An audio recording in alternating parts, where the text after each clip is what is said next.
있는 그대로의 공감으로 들어가 볼게요. 공감 능력이 중요한 시대가 됐잖아요. 그쵸? 그리고 이게 꼭 필요한 능력이라고 보거든요. 네. 하나님은 공감이란 말은 뭐라고 생각해요? 저는 공감은 다양성과 수용이라고 생각합니다. 우리가 공감이란 말을 들었었을 때 여러 가지 생각이 들 것 같아요. 내가 공감을 잘 해주고 있는지 아니면 타인은 내 말을 잘 공감하는지 이렇게 볼 수도 있고 제가 생각하는 공감이란 말은 그런 것 같아요. 어떤 슬픈 일에 대해서 내가 그 상황을 겪지 못했지만 감정이입을 하게 되는 순간 음, 그래서 저는 이 말을 슬픔 공감법으로 부르고 있거든요. 어, 그래서 오늘 좀 공감에 대해서 편안하게 얘기해보면 좋을 것 같은데 하나님 혹시 이야기 잘 들어줘요? 다른 사람들의 이야기. 저는 잘 들어주는 편이라고 생각하는데, 왜 그렇게 생각해요?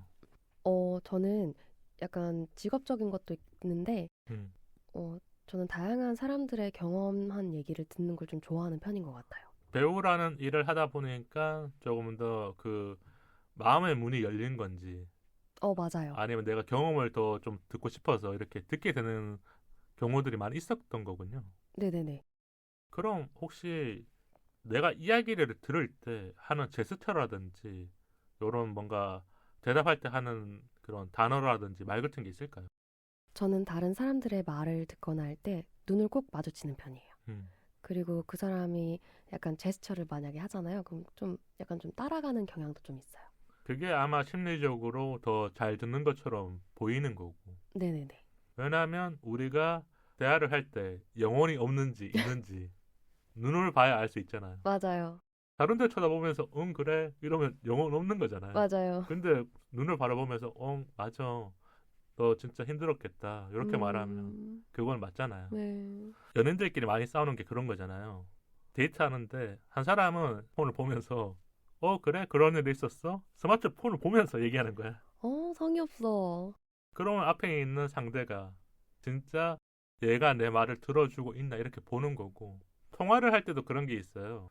대답이 너무 건성건성 대답하면 막 밤에 통화할 때 오늘 힘든 일 있었어 이러면 건성건성 대답하면 딱 알게 되잖아요. 맞아요. 지금 뭐 하고 있냐고 물어보죠.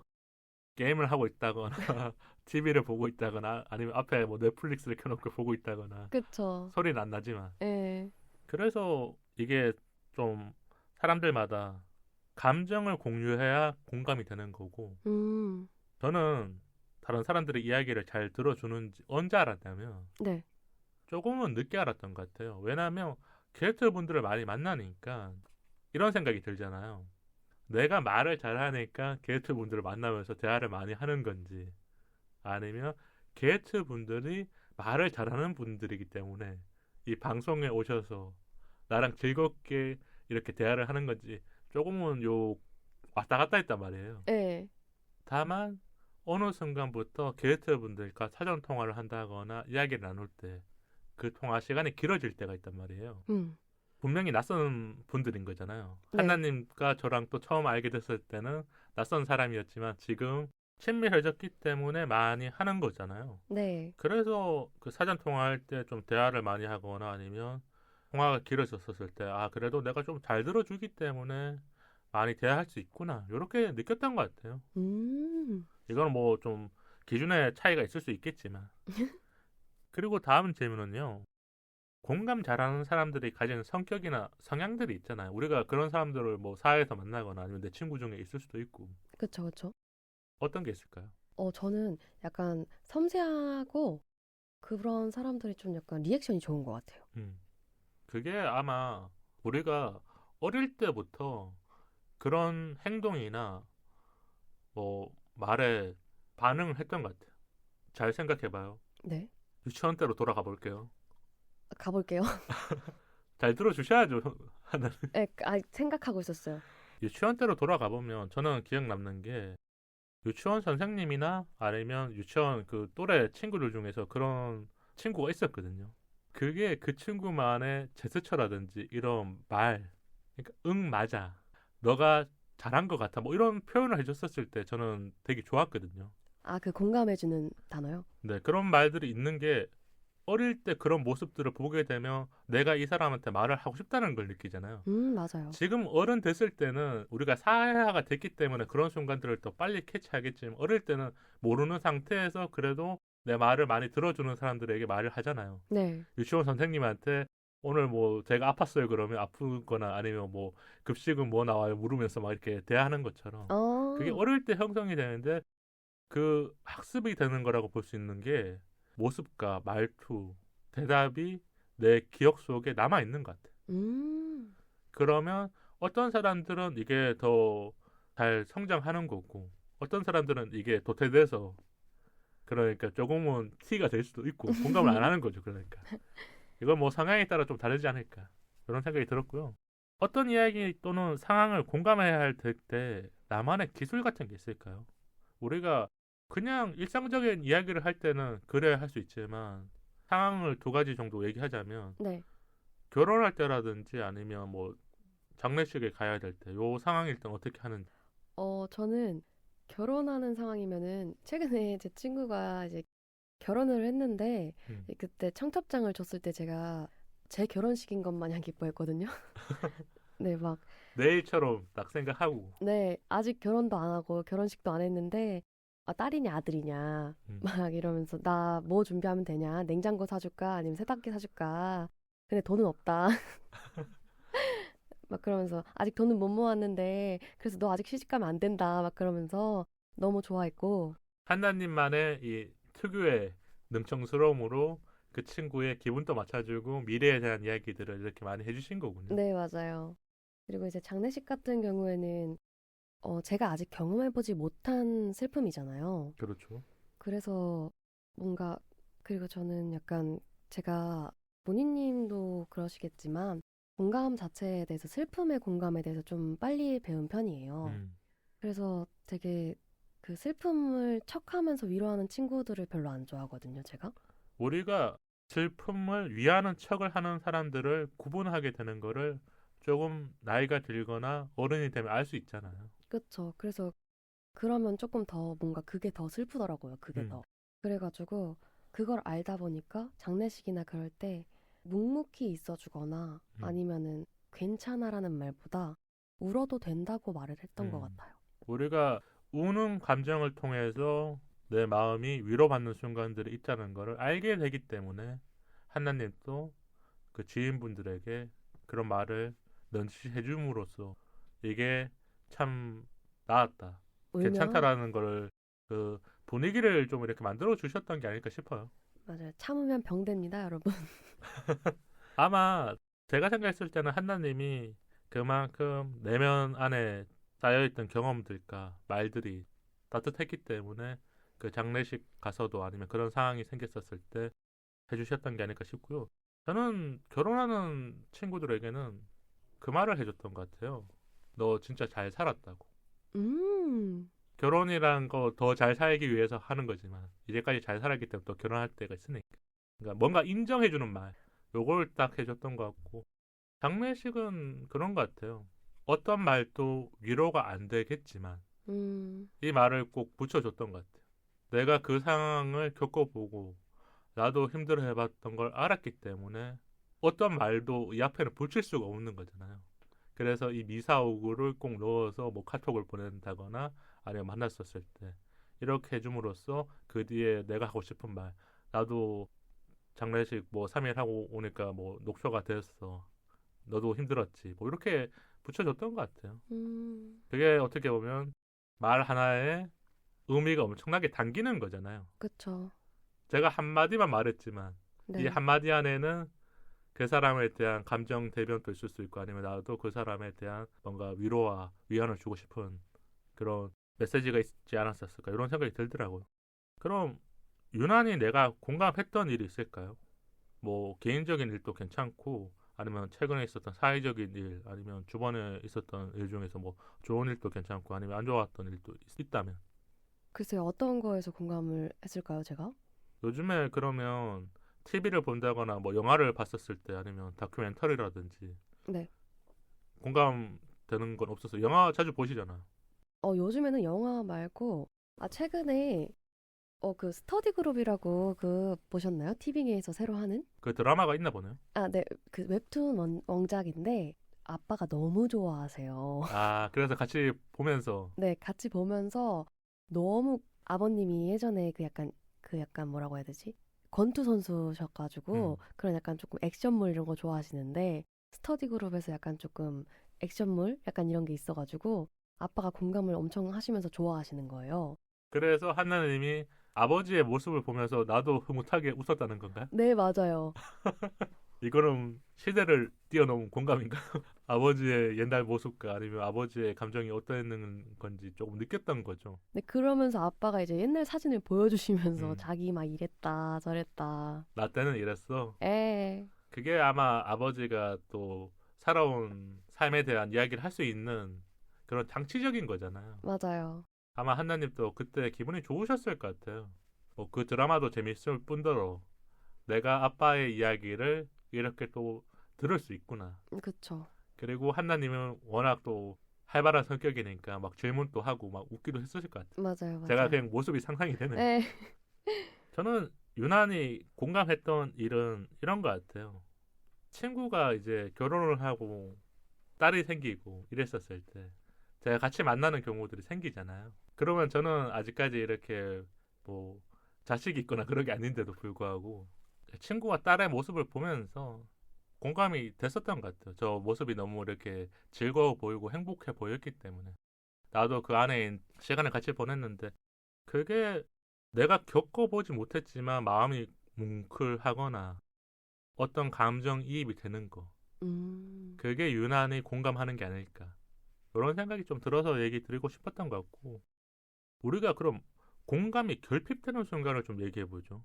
저 있어요. 언제 좀 그래요? 감정의 결핍일 수 있잖아 이건. 전 제 몸이 아플 때, 음. 전 제 몸이 아플 때나 정신이 아플 때 좀 사람이 이기적이게 되더라고요. 그 마음이 너무 예민해지거나 날카로워질 때가 생기니까 아프니까. 맞아요. 그럼 혹시 뭐 아팠었을 때 왜 이렇게 결핍이라고 딱 느꼈어요? 어떤 상황적인 게 있었던 거야? 아니면 그냥 아프니까 계속 감정적으로 다운이 돼서 그런 거예요? 이게 아프니까 이게 남자친구 같은 경우에 음. 이제 막 연락 같은 것도 이제 뭔가 저는 아플 때 건드리는 걸 별로 안 좋아하거든요.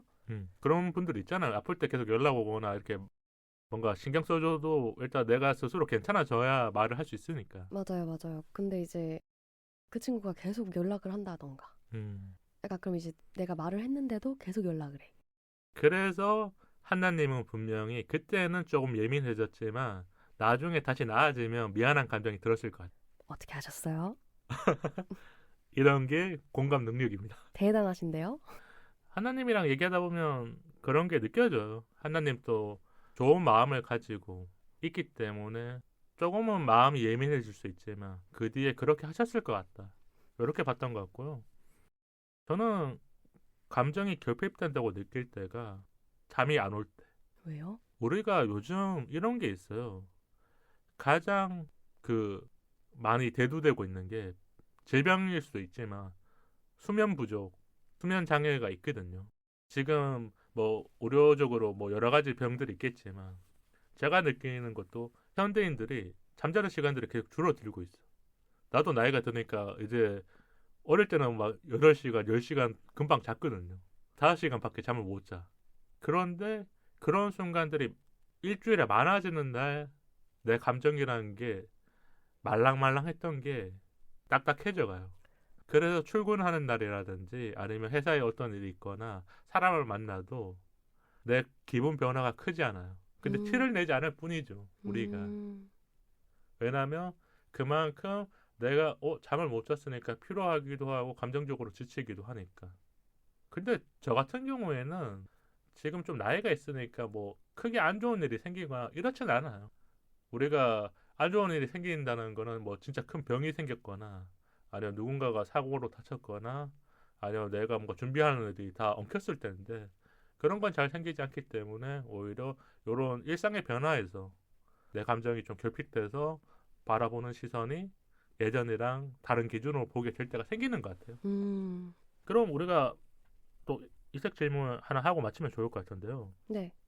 한나님은 대화를 할수록 묘하게 어긋날 때 혹시 경험한 적 있어요? 최근에. 뭐 친구여도 좋고 남자친구도 그런 순간이 있을 수 있잖아요. 아니면 가족도. 많죠. 대화를 할 때 제가 저 같은 경우는 말을 막 이거 하다가 저거 하다가 이럴 때도 많고 하니까. 그리고 누군가는 어떤 사람이 계속 일방적으로 자기 얘기만 하는 사람도 있으니까. 맞아요. 그럴 때는 어떻게 대처하는 편이에요?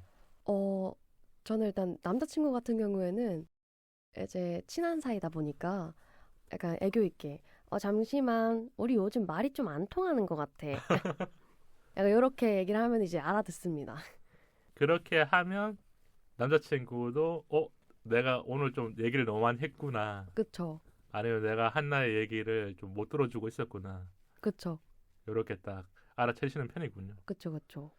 저는 일을 할 때 이런 경우들이 많이 있었던 것 같아요. 친구라든지 뭐 지인들은 이제 워낙 오래된 관계이기 때문에 그런 상황들이 더 적어졌고, 일을 할 때 묘하게 어긋나면 방향을 잡아주는 것 같아요. 어릴 때는 이걸 못했거든요. 그러니까 새길로 뭐 가도 협력업체 사람이라든지 뭐 상사라든지 계속 들어줘야 하잖아요. 그냥 맞아요. 내가 참고 있어야 되잖아요. 음, 근데 이제는 이 얘기는 이거 아닌 것 같아요. 아까 제가 또 한나님한테도 그냥 얘기하다가 우리가 조금 더 좋은 쪽으로 얘기했으면 좋겠어요. 뭐 이렇게 회의 시간에 몇 번 했었던 것 같아요. 맞아요. 그게 뭐 상대를 기분 나쁘게 하는 게 아니라 이런 얘기가 조금 더 좋을 것 같다라는 걸 내가 혼자서 본능적으로 이렇게 뭔가 느낄 때가 있잖아요. 맞아요. 그랬을 때 조금 잡아주면 그래도 나도 얘기하기 편하고 상대도 이런 얘기를 할 때 내가 조금 더 이해해주고 공감해주는 게 아닐까 이런 생각이 들더라고요. 그래서 청취자분들도 우리가 대화하다가 어긋나는 경우가 있다면 누군가는 이런 방법을 쓰면 좋을 것 같아요. 뭐 한나님의 방법도 괜찮고 저의 방법도 괜찮고 그래야 그 사람들과 오해가 안 생기죠. 그쵸? 그쵸? 맞아요. 그래서 오늘 우리가 공감에 대한 얘기를 좀 나눴는데 한나님은 어떠셨어요? 오늘 여러 가지에 대해서 방송을 했는데 뭔가 되게 예전과 다른 느낌을 좀 받았어요. 저는 한나님이 네, 작년과 다르게 네, 뭔가 이제 말도 그렇고 내면적으로도 더 성숙해지셔서 온 느낌 그리고 청취자분들에게 더 좋은 에너지를 주고 있는 느낌이 들었거든요. 왜냐하면 이제 한나님도 여기 오신 지 연차로 보면 아마 한 3년 차 될 거예요. 그래서 뭐 편안하게 대화를 했었던 거고. 약간 그런 게 있었어요. 뭔가 내가 말하는 게 아니면은 제가 말씀드리는 게 음. 청취자분들이 듣기에 도움이 됐으면 좋겠다. 그런 마음이 마음속에 있으니까 저도 느낄 수 있었던 거군요. 네, 그런 게 있었어요. 한나님한테 고맙다는 인사 제가 먼저 전해드릴게요. 저야말로 감사합니다. 그리고 기억에 남는 게 한나님이 오고 나면 유튜브 댓글 보면 뭐 한나님 오랜만에 와서 반가워요. 아니면 또 와주셨으면 좋겠어요. 그리고 한나님이 얘기했던 거에 대한 댓글들을 제가 봤었던 것 같아요. 그게 청취자분들과 친근감이 생기고 더 재미난 얘기를 많이 하신 게 있었기 때문에 기억하시는 거잖아요. 네, 오늘 또 우리가 오프닝부터 재미난 얘기를 많이 했거든요. 그니까요. 그래서 청취자분들도 한나님 반갑게 맞이해 주시고 댓글 많이 남겨주시면 좋겠습니다. 한나님 우리 인스타와 이메일 한번 소개해 주세요. 방송 이외에 인스타 4242POD와 이메일 4242POD@gmail로 소통해요. 좋아요와 구독은 우리 방송에 큰 힘이 됩니다. 유튜브로도 많이 들어주세요. 팟빵과 유튜브 댓글로 방송 후기 남겨주세요. 긴 이야기는 메일로 기다릴게요. 다음 토크는 일상 풍경, 내가 찾던 자유로움입니다. 우리 사이 더 가까워져요. 안녕.